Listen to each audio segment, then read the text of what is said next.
Hier is die volgende onderwerp vir aardrykskunde. Dit is eenheid 5, rigting en meting van reguitlyn afstande. Hierdie is basies net opsomming van eenheid 4 en ons gaan vinnig deur dit gaan. Net om dit vas te lê, daar gaan definitief 'n vraag in die toets wees oor lynskaal en om regtelewe afstande te bepaal. So as ons gaan kyk hierso, stap vir stap meting van reguitlyn afstande.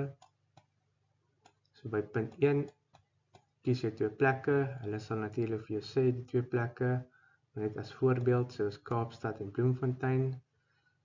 Punt 2, trek 'n reguit lyn, gebruik jou liniaal, trek 'n reguit potlyn van een plek na die ander. Hulle vra van Kaapstad na Bloemfontein. So jy sit die 0 van die liniaal op Kaapstad en dan trek jy 'n reguit lyn na Bloemfontein toe. En dan punt 3 hierso, meet die lyn op die kaart in sentimeter, baie belangrik want die kaart is in sentimeter.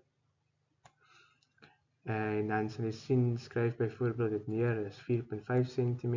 So sê nou maar die afstand van Kaapstad tot Bloemfontein is 4.5 cm.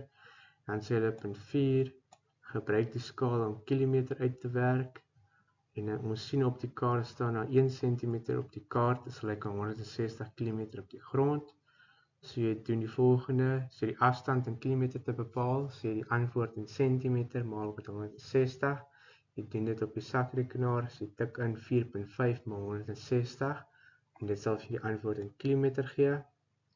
Skryf jou antwoord netjies en so die antwoord is Kaapstad na Bloemfontein is 720 km. En net weer eens baie belangrik net om te onthou, dis iets wat jy moet leer, is iets wat jy moet weet en anders gaan jy nie punte kry nie. Meet reguit, nie langs paaie nie en gebruik sentimeter, nie millimeter nie.